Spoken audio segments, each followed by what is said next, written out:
అందరికీ ప్రభునామం వందనములు. బాగా పాల్గొని తీసుకుని అందరికీ నాకు కనపడలేదు.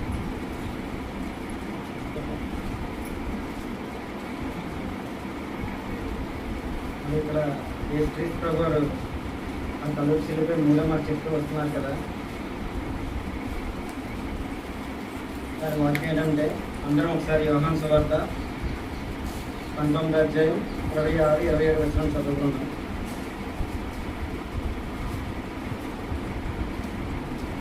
యోహాను సువార్త 19, 26, 27 వచనం చదువుకున్నాం.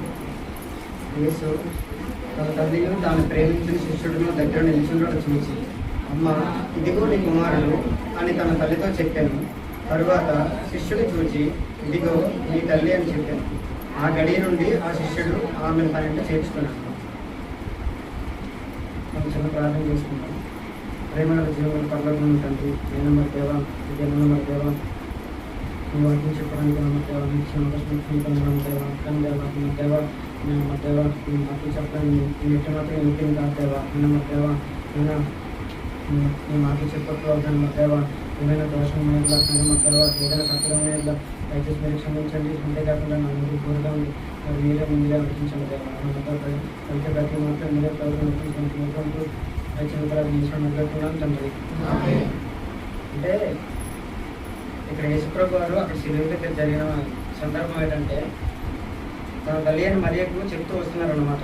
ఇక ఈ లోకంలో నా పని అనేది అయిపోయింది, ఇక నీకు తోడుగా ఉండేది ఎవరంటే యోహాను తోడుగా ఉంటారని చెప్పేసి తన బాధ్యతను, అలానే యేసుప్రభు గారికి ఉన్న ఆజ్ఞను కూడా తన అయితే అక్కడ రెండు ఒకేసారి జరిగించుకుంటూ వస్తున్నారు అనమాట.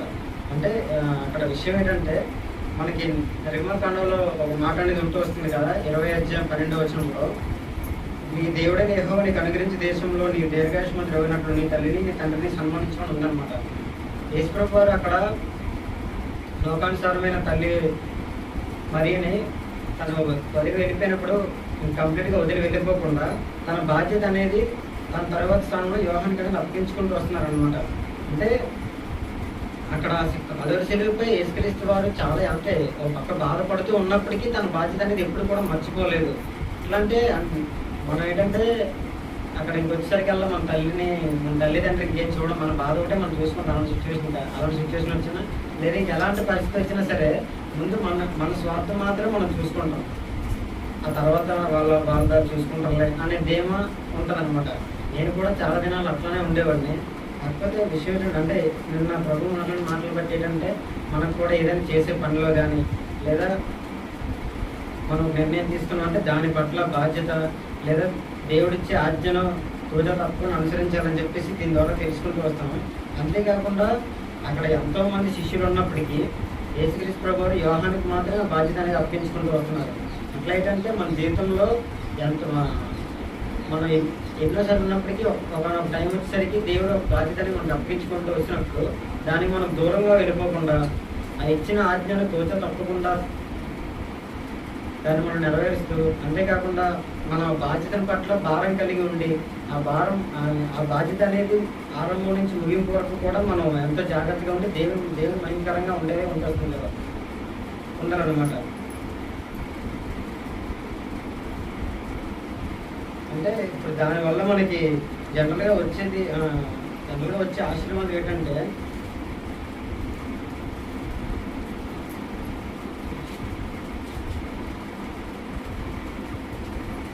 దానివల్ల వచ్చేది ఏంటంటే ఆ బాధ్యతను మనం నెరవేర్చేటట్టుగా ఉంటే మనం ఈ భూమి మీద మనం దీర్ఘాయుష్మంత అవుతామని చెప్పేసి ప్రభు సెలవిస్తూ వస్తున్నారు అనమాట.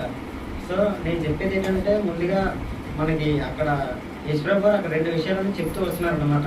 అక్కడ ఏంటంటే ఆత్మీయమైన బంధుత్వం చూపించుకుంటూ వస్తున్నారు, అంతేకాకుండా కుటుంబ విలువలు కూడా మనం చూపించుకుంటూ వస్తున్నారు అనమాట. సో అక్కడ ఏంటంటే అక్కడ దీని ద్వారా మనం ఫైనల్గా నేర్చుకున్నది ఏంటంటే, సంఘంలో కానీ లేదా మన కుటుంబంలో కానీ ఏదైనా మనం బాధ్యత తీసుకున్నప్పుడు దాన్ని మనం పూజ తప్పకుండా నెరవేర్చాలని కోరుకుంటూ వస్తాం అనమాట. ఈ చిన్న మాట దేవుడు దీవించింది.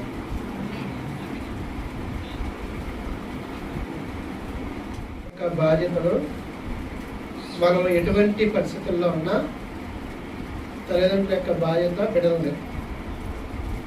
ఇక్కడ యేసు ప్రభు వారికి యేసుప్రభు వారి గురించి చరిత్రకారులు ఏమో రాశారంటే, యేసుప్రభు తర్వాత కొంతమంది బిడ్డలు పుట్టారు, మరియకును యేసేపుకి. వారు చిన్న వయసులో ఉండగానే యేసేపు చనిపోయాడంట. ఆ బాధ్యతలంతా కూడా ఎవరు వేసుకున్నారంటే యేసుప్రభు వారే వేసుకుని ఆ కుటుంబ బాధ్యతలంతా కూడా యేసుప్రభు వారు నెరవేర్చుకుంటూ వెళ్ళారు.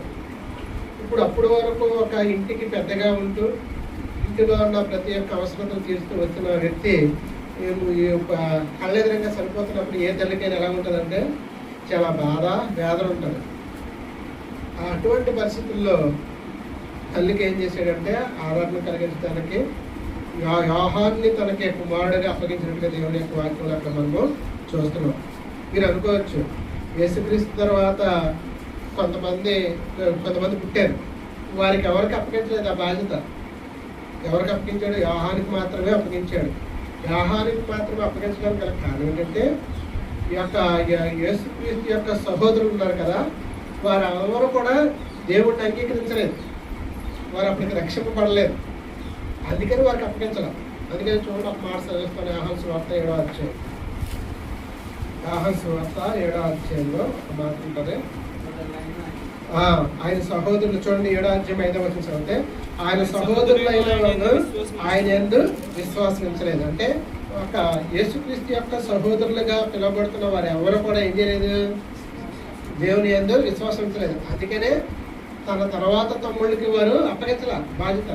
దేవుడిని ఎరిగిన తనకిష్టుడైన తన యొక్క శిష్యుడైన యోహానికి మాత్రమే తల్లి యొక్క బాధ్యతను అప్పగించాడు. ఇక్కడ 3వ మాట ద్వారా మనం నేర్చుకోవాల్సిన విషయం ఏంటంటే, మనం ఎటువంటి పరిస్థితుల్లో ఉన్నా, మనకి కష్టంలో ఉన్నా, బాధలో ఉన్నా, నష్టాల్లో ఉన్నా, ఎటువంటి పరిస్థితుల్లో ఉన్నా, మనం కన్నా తల్లిదండ్రులు మనం ఏం చేయకూడదు?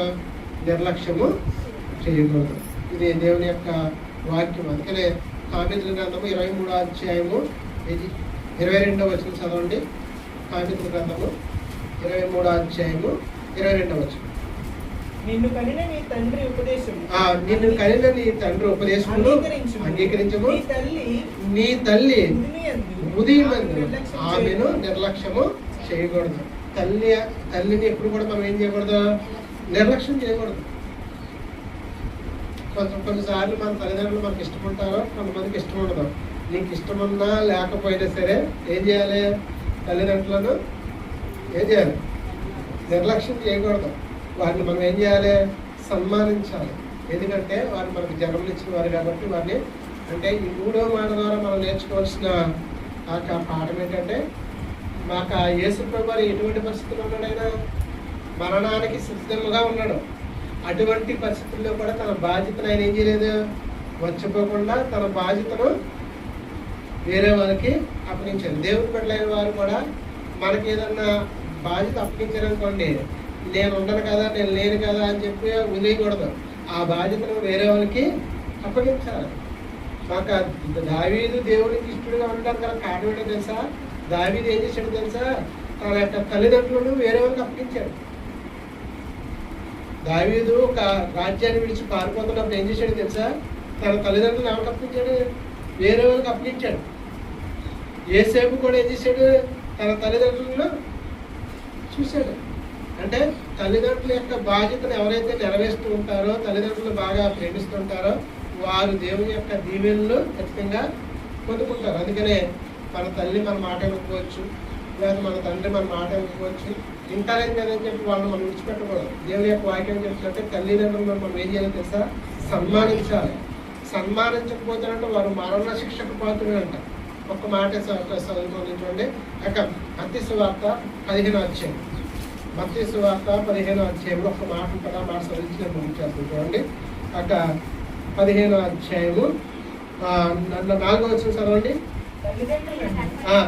తల్లిదండ్రులను గణపరచ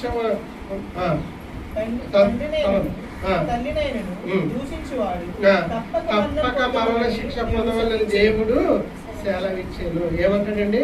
తల్లిదండ్రులను గణపరచవలనియు తండ్రినైనను తల్లినైనను దూషించువాడు తప్పక మరణ శిక్ష పొందవలని దేవుడు అంటే తల్లిదండ్రులు మనం గణపరచాలి తప్ప వాళ్ళని ఏం చేయకూడదు? మనం దూషించకూడదు. ఈ రోజున తల్లిదండ్రులు నోటికి వచ్చినట్టు తిట్టి చాలా మంది ఉన్నారు. ఎంత మాట పడితే అంత మాట మాట్లాడేసి వాళ్ళు ఉన్నారు. అలా ఉండకూడదు. అలాంటి వాళ్ళకి దేవుడు ఏమంటాడో తప్పక మనం శిక్ష విధించాలంట. అందుకనే దేవుని బిడ్డలుగా దేవుని యొక్క సంఘంగా చేరవలసిన మనము ఈ యొక్క యేసుక్రీస్తు వారు శిలువలో పడుతున్న 3వ మాట ద్వారా మనం నేర్చుకోవాల్సిన పాఠం ఏంటంటే, మన తల్లిదండ్రులు మనం ఏం చేయాలి? సన్మానించాలి, గణపరచాలి. వారిని మనం ఏం చేయకూడదు? నిర్లక్ష్యం చేయకుండా వారిని మనం ప్రేమించే వారిగా మనము ఉండాలి. వారి యొక్క బాధ్యతను మనము తీసుకునే వారికి ఉండాలి. పెళ్ళి అయిపోయింది కదా, నాకు ఇంకా వాళ్ళతో నాకు పని అంటే అని అనుకోకూడదు.